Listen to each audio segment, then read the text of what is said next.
علیکم ورحمۃ اللہ وبرکاتہ۔ الحمد للہ رب العالمین والصلاة والسلام علی سید الانبیاء والمرسلین، اما بعد فاعوذ باللہ من الشیطان الرجیم، بسم اللہ الرحمن الرحیم۔ والعصر ان الانسان لفی خسر الا الذین آمنوا وعملوا الصالحات وتواصوا بالحق وتواصوا بالصبر۔ صدق اللہ العظیم۔ وقال تعالی بسم اللہ الرحمن الرحیم، ان اللہ وملائکتہ یصلون علی النبی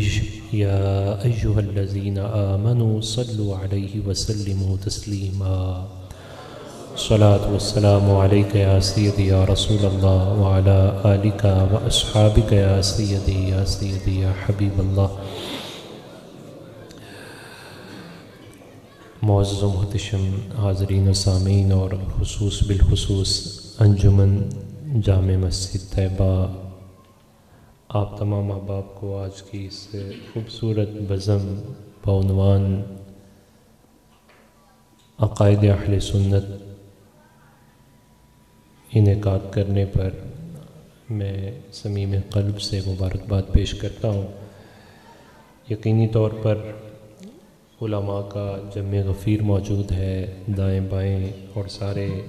اکابر اجلہ اور ہمارے بڑے موجود ہیں۔ میں بالخصوص آج کی اس بزم پر میں تشریف لانے پر اور اسے رونق بخشنے پر عقائد اہل سنت کے ترجمان اور حقیقی معنوں میں جمیع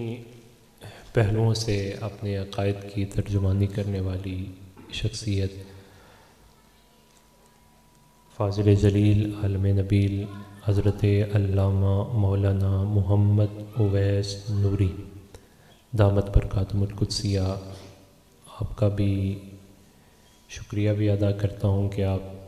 تشریف لائے، اور ساتھ ہی ساتھ دعا گو ہوں کہ پروردگار عالم آپ کے علم و عمل میں اور خصوصاً آپ کی آواز میں اور پھر اس کی تاثیر میں مزید برکت پیدا فرمائے۔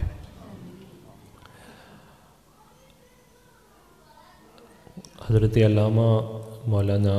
قاری آصف محمود نقشبندی صاحب دامت برکاتہم القدسیہ اور ان کے صاحبزادے عزیز محتشم حافظ مولانا محمد عبداللہ آصف اور ان کے تمام رفقا، ہم سب چونکہ عقائد کے حوالے سے یہاں مجتمع ہیں، اور ایسی نشستوں کا انعقاد اب پہلے سے بھی زیادہ ضروری ہو گیا ہے۔ تھوڑی سی ہم ابتدائی طور پہ بات کرتے ہیں، پھر اس پر مائک کا معذرت کے حوالے کریں گے۔ یہ جو عقیدہ ہے جسے آج کی زبان میں بلیو کہا جاتا ہے، اور یہی بنیاد بنتا ہے بلیور اور نان بلیور کے درمیان فرق کی۔ اور ابھی یہ جو آپ کا فائز عیسیٰ کا کیس سارا مبارک ثانی والا آیا، اس میں یہ عقیدہ ہی بنیاد بنا اور بلیور اور نان بلیور کی بحث پر ایک اچھا فیصلہ سامنے آیا، اور ساتھ ہی ساتھ جو بلیفز ہیں، جو عقائد ہیں، ان کے بارے میں آگہی ہونا یہ کتنا ضروری ہے، اس پر بھی توجہ ہوئی۔ آگہی نہ ہونے کی وجہ سے غلطی پہ غلطی ہوئی، اور جب آگہی ہوئی تو پھر وہ ریورس ہو گئے۔ تو اس سے ایک یہ بات بھی سمجھ میں آئی کہ اپنے عقائد سے متعلقہ اگر آگہی نہ ہو تو ماڈرن ایجوکیشن پڑھا ہوا آدمی کتنا ہی کیوں نہ ہو اور کیسے ہی منصب پہ کیوں نہ ہو، وہ سخت غلطی کا شکار ہو جاتا ہے۔ اب یہ جو عقیدہ اور بلیو ہے، اس کا تو ظاہر ہے پیورلی تعلق ہے اسلامی تعلیمات سے، اور اس کی ضرورت آنے والے دنوں میں، ابھی تو ہے ہی، مزید بڑھ جائے گی اور بڑھ رہی ہے، اس وجہ سے کہ پہلے آج سے 50 سال پہلے چلے جائیں تو ہمارے داخلی فتنے اور خارجی در خارجی فتنے وہ کم تھے، لیکن اس وقت خصوصی طور پہ اہل حق اور اہل سنت کو جو چیلنجز ہیں ان میں خارجی در خارجی یعنی خارج سے چھپے ہوئے اور ظاہری فتنے، اور پھر داخلی فتنے اتنے زیادہ ہیں کہ اگر جینے کی تمنا ہے تو پھر پہچان پیدا کرنی پڑے گی، وگرنہ پھر انسان ایسے مغلوطوں کا شکار ہو جائے گا کہ اس کے لیے زندگی گزارنا مشکل ہو جائے گا۔ سکون عقیدہ نہ ہو تو سکون چھن جاتا ہے۔ عقیدہ اگر ہم قرآن پاک کی روشنی میں دیکھتے ہیں تو اسے دو معنوں میں استعمال، دو بابوں سے استعمال ہے، ایک داربہ سے اور ایک سامیہ سے، اور غلبہ داربہ کا ہے، اور اسی وجہ سے اس کا جو معنی ہے وہ کسی چیز میں مستحکم ہو جانا، مضبوط ہو جانا، اور اسی سے اہل لغت یہ کہتے ہیں کہ میں نے فلاں چیز کا اعتقاد کر لیا، مطلب میں نے اس چیز کو اپنے دل کے اندر راسخ کر لیا، مضبوط کر لیا، مستحکم کر لیا۔ تو جو چیز دل کے اندر مضبوط، مستحکم اور راسخ ہو جاتی ہے اسی کو عقیدہ کہتے ہیں، اور یہی اسلام کی ڈیمانڈ ہے، اقرار باللسان و تصدیق بالقلب، کہ دل سے اس کی تصدیق چاہیے، اور دل کو بڑی اہمیت ہے، چونکہ دل یہ اسلامی تعلیمات جن کی بنیاد عقیدہ ہے، معمولات عبادات ہیں، معمولات و اخلاقیات ہیں، تو ان میں اگلے جتنے باب عقیدے کے بعد آتے ہیں ان کے اندر مضبوطی تبھی پیدا ہوتی ہے کہ اگر دل کے اندر اور عقیدے کے اندر مضبوطی ہو، چونکہ دل یہ ارادہ یہاں ہوتا ہے، عمل کے اندر اتنی قوت آئے گی جتنا ارادہ مستحکم ہوگا، اور اگر ارادہ کمزور ہوگا تو پھر عمل کے اندر بھی کمزوری آئے گی۔ اس وجہ سے صوفیاء کی بات ہو، علماء شریعت کی بات ہو، انہوں نے دل پر بہت فوکس کیا ہے۔ اس پر ایک ایک بات اگر ہم کر لیں تو حضرت جنید بغدادی سے جب سوال ہوا کہ دل کیا ہے، تو سوال کرنے والے سے آپ نے پوچھا بتا تیرا دل کہ میرا دل، تو اس نے کہا دونوں بتا دیجئے، تو وہ ظاہر ہے صاحب کشف بھی تھے، صاحب نظر بھی تھے، فرمایا تمہارا دل تو دل ایک خون کا لوتھڑا ہے، لیکن میرا دل تو دل دریا سمندروں ڈونگے۔ اور اعلیٰ حضرت سے بھی یہ جو بھی آپ کلام سن رہے تھے، اعلیٰ حضرت سے بھی یہی سوال ہوا نا کہ آپ سے پوچھا گیا کہ دل کیا ہے، تو آپ نے فرمایا کہ اپنوں کا دل کہ پرایوں کا دل۔ تو جو اپنوں کی بات کی تو آپ نے فرمایا دل ہے وہ دل جو تیری یاد سے معمور رہا، اور سر ہے وہ سر جو تیرے قدموں پہ قربان۔ اور جب پرائے کی بات کی تو پھر آپ نے کہا کہ نور الہ کیا ہے، محبت حبیب کی، اور جس دل میں یہ نہ ہو وہ جگہ خوک و خر کی ہے۔ وہ پرائی یعنی ایک بڑی پہچان آپ نے بھی کروا دی۔ تو یہ دل بڑی اہمیت کا حامل ہے، چونکہ محرک اول یہی ہے، اس کے اندر جتنی چیزیں مستحکم ہوں گی اتنا ہی زیادہ۔ اسی وجہ سے ہمارے آقا و مولا صلی اللہ علیہ وسلم نے جس دل پر سب سے پہلے توجہ ڈالی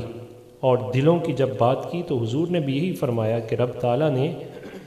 اور قرآن نے بھی اسی پہلو کو لیا، کہ پروردگار عالم نے اپنے محبوب کی صحابیت کے لیے مزکہ ترین جن کے قلوب کو پایا نا، انہی کو مصطفیٰ کی صحابیت کا اعزاز عطا فرمایا۔ اور نبی پاک صلی اللہ علیہ وسلم نے مزکہ ہونے کے باوجود بھی پالش رسول اللہ صلی اللہ علیہ وسلم نے فرمایا، اور اس کے بعد پھر ان کا درجہ آیا والذین آمنوا اشد حبا للہ، کہ ایمان والے تو سارے ہیں لیکن اشد حبا للہ وہ یہ والے ہیں، اور اس میں پہلا نمبر آتا ہے تو جناب صدیق اکبر رضی اللہ تعالیٰ عنہ کا آتا ہے، کیونکہ چونکہ اس دل چونکہ جناب سیدنا صدیق اکبر رضی اللہ تعالیٰ عنہ کا قلب وہ قلب ہے کہ مصطفیٰ جان رحمت صلی اللہ علیہ وسلم نے اپنے بیضہ قلب سے جو چیز سب سے پہلے جس دل کو اس کے قابل پا کے اس کی طرف منتقل فرمائی ہے وہ جناب صدیق اکبر رضی اللہ تعالیٰ عنہ کا دل ہے۔ اور صوفیاء نے اسی وجہ سے ایک مقام پر تو یہاں تک بھی کہا، اور اسے صدری کلام ہی کہتے ہیں، کہ مصطفیٰ جان رحمت صلی اللہ علیہ وسلم فرماتے ہیں ما سبب اللہ فی صدری سببت فی صدری ابی بکر، کہ رب تعالیٰ نے جو کچھ میرے سینے میں انڈیلا، جتنا کوئی اس کائنات میں اس کی وسعت رکھتا تھا نا وہ سینہ ابو بکر کا تھا، میں نے سارا ہی اس میں انڈیل دیا ہے۔ اب یہ جو بنیاد ہے، اب اس بنیاد کے بعد یہ بات سمجھنا بعید نہیں ہے کہ ان کے پاس فلانی خلافت تو آئی ہوگی اور فلانی نہیں آئی ہوگی، فلاں چیز رہ گئی ہوگی اور فلاں نہیں رہی ہوگی۔ بھئی جب نبی علیہ السلام حضور علیہ السلام کی بارگاہ میں صحابہ موجود ہیں اور فرمایا کہ نیکی کی خصلتیں 360 ہیں، تو جناب سیدنا صدیق اکبر رضی اللہ تعالیٰ عنہ نے کیا عرض کیا؟ فرمایا اوفیہ شیء منہا، یعنی آج ایک تو تھوڑے بہت ہم کام کر لیں تو ہماری تو اکڑ نہیں ختم ہوتی۔ جناب صدیق اکبر عاجزی کا پیکر کیا ہے، حضرت اقبال نے اس پر پوری ایک نظم لکھی آپ کی عاجزی پر صرف۔ فرمایا کہ آپ نے یہ جو عرض کیا نا، اقبال کی اپروچ دیکھیں کیا ہے۔ فرمایا اوفیہ شیء منہا، کہ صدیق اکبر یہ کہہ رہے ہیں ان 360 میں سے کسی ایک کا کچھ حصہ حضور میرے اندر بھی پایا جاتا ہے، یعنی یہاں من تبیدیہ ہے، اور شیئن کوئی ایک، کوئی خاص جو اعلیٰ کیٹیگری کی ہیں وہ نہیں، کسی ایک کا کوئی ایک تھوڑا سا میرے اندر بھی پایا جاتا ہے۔ تو جب کوئی اتنا عاجز ہو تو پھر مصطفیٰ جان رحمت اس کی عاجزی کی لاج کیسے رکھتے ہیں؟ عقیدہ بھی یہاں ہی ہے کہ نبی پاک صلی اللہ علیہ وسلم یقیناً نوشتہ صدیق اکبر کو دیکھا، اور دیکھنے کے بعد فرمایا صدیق آپ اوافی یا شیعوں کی بات کرتے ہیں، اللہ تعالیٰ نے ساری کی ساری خصلتیں خیر کی آپ کو عطا فرمائی ہیں۔ تو میرا خیال ہے کہ یہ بات کافی ہے اس عقیدے کو راسخ کرنے کے لیے کہ جناب سیدنا صدیق اکبر رضی اللہ تعالیٰ عنہ کی طرف جو میں بڑی خصوصی بات کرنا چاہتا ہوں وہ یہ کہ مصطفیٰ جان رحمت صلی اللہ علیہ وسلم پسند ہی نہیں فرمائیں گے کہ کسی خیر کی خصلت کی کمی کی بات بھی صدیق اکبر کی طرف منسوب کی جائے۔ خیر کی خصلت کی کمی، چونکہ انہوں نے کمی شیء منہا کی بات کی نا، آپ نے کل کی بات کی، تو یہ ایک تو عقیدہ پہ ہم بات کر رہے تھے کہ یہ محرک اول اس کا جو ہے وہ دل ہوتا ہے۔ اس وجہ سے علماء کے ہاں یہ دل، علماء شریعت ہوں یا علماء طریقت ہوں، ان کے ہاں دل جو ہے یہ بہت، اور اسی دل کی مضبوطی وہ علماء کی صحبت سے ہوتی ہے، اسی دل کی مضبوطی رسول اللہ کا فرمان سننے سے ہوتی ہے، اسی دل کی مضبوطی قرآن مجید فرقان حمید کو دل والوں سے پڑھنے سے ہی آتی ہے۔ لہذا مجلسیں تو ساری ہوتی ہیں، ساری، لیکن ان ھذا العلم دین فانظروا امن تاخذون دینکم، یہ جو تم علم حاصل کرتے ہو قرآن و سنت کا ہی کیوں نہ ہو، یہی تمہارا دین ہے، یہی تمہارے اندر محرک اول ہے۔ اب یہ تمہاری ذمہ داری ہے کہ لینے سے پہلے دیکھو جس قلب سے آ رہا ہے وہ قلب بھی صاف ہے کہ نہیں ہے، کس سے یہ وصول کر رہے ہو۔ تو یہ عقیدہ قرآن پاک نے بھی عمل پر زور بعد میں دیا اور عقیدے کی بات پہلے کی ہے۔ جن لوگوں کی کوالٹیز کو ذکر کیا ایمان والوں کی سورہ عصر میں، تو اس کی ابتدا یہاں سے کہی الا الذین آمنوا وعملوا الصالحات تو بعد میں ہے، تواصوا بالحق اور تواصوا بالخیر کی بات تو بعد میں، یعنی ایمان یعنی دل سے اس بات کا اقرار کر لینا، تصدیق کر دینا اس بات کی دل کے ساتھ کہ اللہ تعالیٰ کی توحید پر بھی میں براجمان ہوں اور اس کے رسول صلی اللہ علیہ وسلم کی رسالت پر بھی میں نو کمپرومائز کی پالیسی پر چلتا ہوں۔ تو یہ مضبوطی، پھر آپ صحابہ کرام کے اندر جو درجات دیکھتے ہیں، سیدہ خدیجہ رضی اللہ تعالیٰ عنہ اولین من المسلمات میں سے ہیں، اول ہیں یہ،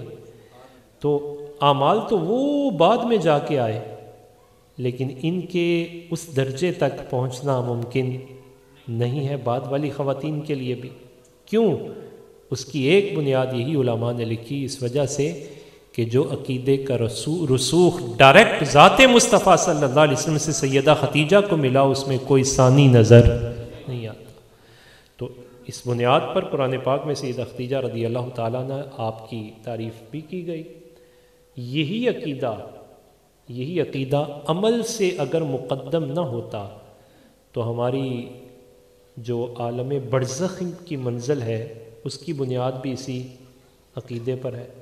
اس سے سارے سوال ہی عقیدے سے متعلقہ ہیں۔ اور کل قیامت کے دن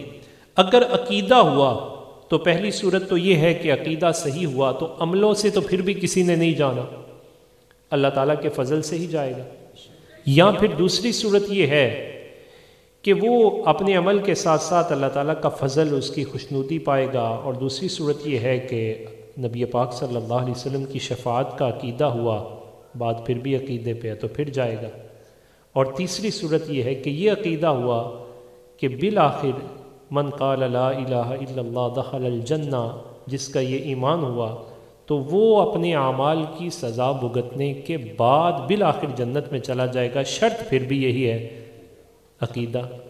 تو ان تین صورتوں سے ہٹ کر نہیں ہے، یعنی اگر کسی کے پاس ایمان کی دولت ہی نہیں ہے تو اس کے کیسے ہی عمل کیوں نہ ہو جائیں، وہ سارے کے سارے ہباء منصورا، وہ ایسے اڑتے ہوئے غبار ہیں جن کی کوئی ویلیو ہی نہیں۔ تو عقیدہ یہ بہت بنیادی چیز ہے، اور اس وقت چونکہ سوشل میڈیا کا دور ہے، پہلے عقیدے اس وجہ سے زیادہ خراب نہیں ہوتے تھے کہ باطل کی رسائی ہم تک کم تھی، اب باطل کی رسائی ہم تک بہت زیادہ ہو گئی، اور ٹارگٹ کرتے ہیں۔ آپ جو ٹین ایجز بیٹھے ہوئے ہیں، آپ تو اس بات کو بڑی آسانی سے سمجھ سکتے ہیں کہ فیس بک ہو یا جتنے سوشل چینلز ہیں، وہاں ٹارگٹ کیا جاتا ہے کہ میرا ٹارگٹ کیا ہے، میرے ٹین ایجز ہیں، 13 ایئرز کے لوگ ہیں، 14 کے ہیں، 15 کے ہیں، کالجز کے ہیں، یونیورسٹیز کے ہیں، ٹارگٹ کر کے وہ فتنہ جیلمی ہو یا فتنہ غامدیت ہو، یونس کا فتنہ ہو، یہ جتنے بھی یہ فتنے ہیں، یا اورینٹلسٹ کے فتنے ہیں جو باہر سے ہماری طرف آ رہے ہیں، یا الہاد کے فتنے ہیں، تو وہ ہماری نوجوان نسل کو ٹارگٹ کر رہے ہیں۔ یہ جو بزرگ یہاں تشریف فرما ہیں، ان کو پریشانی نہیں ہے، آپ ان کے چہروں سے دیکھ لیں، ان کو باتوں سے دیکھ لیں، یہ آپ کو کہیں گے چلا ہو گیا تو، لیکن آپ کے پاس بڑے دلیلیں ہوں گی، میرے کو دلیل ہے، میں سنیا اس کیوں ہوا یہ سارا کچھ، اس وجہ سے کہ میں اور آپ ٹارگیٹڈ ہیں، ہمیں ٹارگٹ کیا جا رہا ہے۔ تو اس وجہ سے ان نشستوں کی ضرورت پہلے سے بھی زیادہ بڑھ گئی ہے۔ میں ایک مثال کہہ کے تو بات کو وائنڈ اپ کرنے کی طرف آتا ہوں۔ پرابلم یہ ہو گئی ہے کہ حضرت صاحب درویش صفت آدمی ہیں، عاجزی کے پیکر ہیں، ایک مطلب سوٹڈ بوٹڈ اور ممی ڈیڈی برگر کلاس کا بچہ ہے، اسے آپ کہیں کہ آؤ میں حضرت صاحب کے پاس چلتا ہوں اور آپ کو جا کے آپ کا مسئلہ حل کروا کے آتا ہوں، اور مسئلہ اس کا چھوٹا سا ہے، وہ کہتا ہے بتاؤ سورہ فاتحہ کہاں لکھی ہوئی ہے، یہ مسئلے ہیں باقاعدہ، کہاں لکھی ہوئی ہے۔ آپ جیسا کوئی بچہ اس سے ملتا ہے، دوست کو کہتا ہے آؤ میں دکھاتا ہوں، حضرت صاحب کے پاس آئیں گے، ذرا عقائد دیکھیے گا کیسے بنتے ہیں اور بگڑتے کیسے ہیں۔ حضرت صاحب کے پاس آئیں گے، وہ کہیں گے استاد جی حضرت یہ دوست ہے، پوچھتا ہے سورہ فاتحہ کہاں لکھی ہوئی ہے، حضرت صاحب کہیں گے اچھا قرآن پاک میں لکھی ہوئی ہے، وہ کہے گا نہیں میں نہیں مانتا، دکھائیں مجھے۔ یہ کہیں گے یہ کون سی بات ہے، بیٹا بیٹھے دکھاتے ہیں۔ یہ اٹھیں گے، اور اٹھنے کے بعد جب جائیں گے تو قرآن مجید فرقان حمید جہاں بھی ہوگا کسی طاق کے اندر پڑا اسے اٹھائیں گے، اور اٹھانے کے بعد اسے چومیں گے، چومنے کے بعد لائیں گے، اگر اس پر کوئی خاک برکت لینے کے لیے آ گئی تو اسے اپنے کپڑے سے، اور ہو سکتا ہے اپنے چہرے سے بھی صاف کر دیں۔ اور اکثریت ہم نے تو اپنے ان علماء کو دیکھا ہے کہ اپنے سر کی ٹوپی اتار کر تو اس سے اس کا صاف کرتے ہیں۔ یہ ان بڑوں میں یہ ہوگا۔ اچھا وہ سارا کچھ یہ دیکھ رہا ہوگا، ساری مستیاں، تو لائیں گے اور دکھائیں گے اور کہیں گے بیٹا یہ سورہ فاتحہ شریف لکھی ہوئی ہے۔ وہ جو بچہ لے کے آیا ہے نا اس پر تو اثرات ہوں گے، لیکن جو آیا ہے نا ذرا وہ برگر کلاس سے اور جس کو ٹارگٹ کیا ہوا ہے وہ کہے گا یار یہ اس کے دل کی کیفیت کچھ اور ہوگی، تھوڑا سا باہر نکلے گا، بات تو اس نے دیکھ لی کہ واقعتاً یہ قرآن پاک میں دفتین کے اندر موجود ہے، لیکن اس طرح اس کے اندر وہ نہیں اتری، چونکہ وہ ٹارگٹڈ ہے، اس کے دل کو تشکیک کا ڈاؤٹ کا شکار کر دیا گیا ہے۔ ان پر اس کو تسلی نہیں ہوئی، چونکہ یہ صوفی منش آدمی ہے، درویش آدمی ہے، اور انہوں نے ڈائریکٹ سورس کو لیا ہے اور اس کو آرام سے قبول کر لیا ہے۔ ہوگا کیا، جو ہی وہ یہاں سے باہر نکلے گا تو ایک اور برگر کلاس کا بچہ ملے گا، وہ کہے گا کدھر گئے تھے؟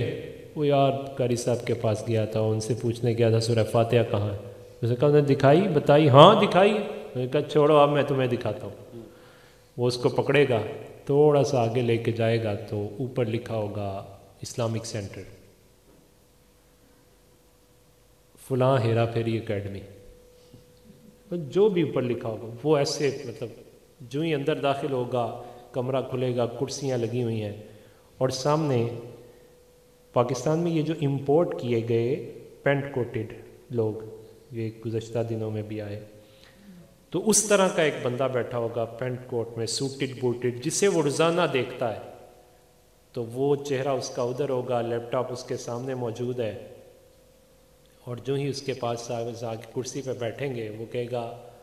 سر ایکسکیوز می، بات سنیے گا، یہ جو میرا دوست ہے یہ چاہتا ہے سورہ فاتحہ کہاں ہے؟ اس نے کہا اچھا، کرسی گھمائے گا، اپنے لیپ ٹاپ کو سیدھا کرے گا، اس کے اندر سے جناب سورہ فاتحہ نکالے گا اور نکال کے کہے گا یہ ہے، اور وہ بھی کہے گا ہاں یہ ہے۔ اچھا، ان کی تاثیر میں اور ان کی تاثیر میں فرق آئے گا۔ کیوں فرق آیا؟ اب ذرا بنیاد سمجھیے گا کہ فرق کیوں نہیں، چونکہ اس کے اندر وہ عقیدت ما عقیدہ موجود نہیں تھی۔ اب دونوں میں فرق سمجھیے کیا ہے۔ اگر وہی بچہ حضرت سے یہ کہتا قرآن پاک مجھے دیجئے، تو حضرت بڑھانے سے پہلے پھر واپس لائیں گے اور کہیں گے بیٹا بتاؤ وضو ہے؟ لیکن وہ جو پینٹ کوٹ والا بیٹھا ہوا تھا نا، وہ اسے وضو کی کوئی ضرورت،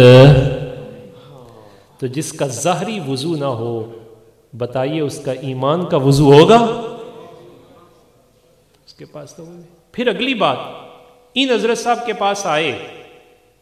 تو انہوں نے دفتین میں قرآن پاک کو تھاما، چوما، اپنی عقیدت ان کی باہر آئی، دیکھنے والے پر اس کے اثرات آئے، اور اس حضرت صاحب نے بھی قرآن پاک ہی کھولا ہے، انہوں نے بھی کھولا ہے۔ فرق کیا ہے؟ انہوں نے کھولا تو ان کے کھولنے کے ساتھ ہی وہ عقیدت اور محبت وہ ٹرانسفر ہوئی، قرآن پاک کی عظمت گئی، اور اس نے جب گمایا نا تو پھر قرآن پاک کی عظمت جیسے وہ گما اسی طرح اس کا عقیدہ بھی گمتا ہے۔ پھر بتائیے لیپ ٹاپ والے قرآن پاک کو چھونے کے لیے وضو ضروری ہے؟ کوئی ضروری نہیں، جس مرضی حالت میں ہو، اور اس دفتین والے قرآن پاک کو چھونے کے لیے وضو ضروری ہے۔ اس کو دیکھنے کے بارے میں جو اجر ہے اس کے بارے میں کلام اور ہے، اور اس کو دیکھنے کے بارے میں اجر کا کلام اور ہے۔ تو اس کا مطلب ہے کہ یہ جو عقیدہ حقیقتاً ہمیں میسر آنا ہے وہ انہی علماء کی صحبت سے آنا ہے۔ ہم چلے گئے ہیں لیپ ٹاپ پہ، اوتھے پاویں بندہ جیڑی مرضی حالت چے ہوئے تے اس حالت چے اسی ہر شے لین دی کوشش کرنے ہیں، وہ ملدی نہیں بلکہ وہ الٹی ہو جاندی ہے۔ وہ ساڈے عاملین کہندے نے جے وظیفے دا ادب نہ کریے تے وظیفہ پٹھا ہو جاندا ہے۔ تے اے عقیدے دے وظیفے بھی اگر بے عملی دے نال تے ادب تو بغیر لئیے تے پٹھے ہو جاندے نے، کئیاں دے ہی پٹھے ہوئے ہوئے۔ اور اگر عقیدہ تھوڑا سا لیں لیکن ادب کے ساتھ لیں اور عقیدت کے ساتھ لیں تو یہ اپنا رنگ دکھاتا ہے۔ اس وقت جو سوشل میڈیا کے فتنے ہیں ان سے بچنے کی بہت ضرورت ہے۔ بس دو عقیدوں میں بات کرتا ہوں۔ پہلا ہے نبی پاک صلی اللہ علیہ وسلم کو نبی ماننا، صرف نبی نہیں بلکہ ضروریات دین میں سے یہ ہے کہ رسول اللہ صلی اللہ علیہ وسلم کو اللہ تعالیٰ کا آخری نبی ماننا، اور اس نبی ماننے میں زندہ باد زندہ جتنا اس عقیدے میں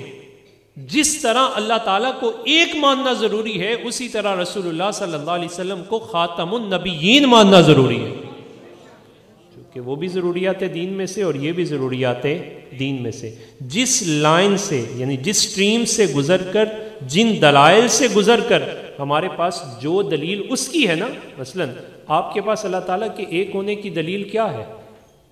قل هو اللہ احد، قرآنی دلیل ہے نا۔ تو خاتم النبیین ہونے کی دلیل بھی کیا ہے؟ قرآن، اور وہ آیتیں جو محکم آیات ہیں، عقیدہ آیات محکمہ سے ثابت ہوتا ہے۔ اسی وجہ سے علماء نے لکھا کہ بندہ بھی محکم چاہیے، جرا کلا بازیاں لاوے ہوتے نہ لو عقیدہ نہیں ملتا، کیونکہ آیات محکمہ سے عقیدہ ثابت ہوگا، تو جب آیات محکمہ سے عقیدہ ثابت ہوگا تو بندہ بھی محکم چاہیے۔ اب محکم بندہ کیا ہوگا؟ محکم بندہ بس اتنی بات کرے گا، بس انہیں جانا، انہیں مانا، نہ رکھا غیر سے کام، للہ الحمد میں دنیا سے۔ تو آپ بھی آج ابھی انشاءاللہ گفتگو سماعت کریں گے۔ بنیادی مقدمہ کے طور پر میں نے عقیدہ کی اہمیت اور یہ عقیدت لے کر حاملین عقیدہ کی صحبت سے حاصل کرنا کتنا ضروری ہے، اور سوشل میڈیا کی اس ایک کمرے کی جو ساری سازش ہے اور ساری انتشار ہے، اس سے اپنے آپ کو کتنا بچانا ضروری ہے۔ انشاءاللہ آپ جب یہاں سے اٹھ کے جائیں گے تو آپ ضرور اس کو محسوس بھی کریں گے۔ رب تعالیٰ میرے اور آپ کے عقائد کی کامل طور پہ حفاظت فرمائے۔ ان ہمارے حضرات علماء کرام جو انیشیل سٹیجز پر اپنی ساری زندگی کی انویسٹمنٹ بھی لگا کر، عزت ہر چیز لگا کر ہمارے بچوں کی تعلیم و تربیت و عقائد کی پختگی کے لیے کام کرتے ہیں، اللہ تعالیٰ ان تمام کے علم و عمل میں، رزق میں، مال جان اولاد میں، آپ قاری صاحب کو دیکھ لیں، قبلہ قاری صاحب کو دیکھ لیں، یہ حضرت فیاضی صاحب کو دیکھ لیں، یہ بنیادوں سے لگے ہوئے ہمارے بچوں کے عقیدوں کو بچانے کے لیے۔ ان کے لیے ہم اور تو کچھ نہیں کر سکتے، بنیادی طور پہ ہر لمحے دعا ضرور کرنی چاہیے کہ اللہ تعالیٰ ان کے عقائد کی چاشنی اور نور ہماری آنے والی نسل کو عطا فرمائے، اور ان جیسے علماء کا سایہ اور آپ جیسے مخلصین کا سایہ اللہ تعالیٰ دراز فرمائے۔ وما علینا الا البلاغ، سبحانک اللہم و بحمدک اشہد ان لا الہ الا انت۔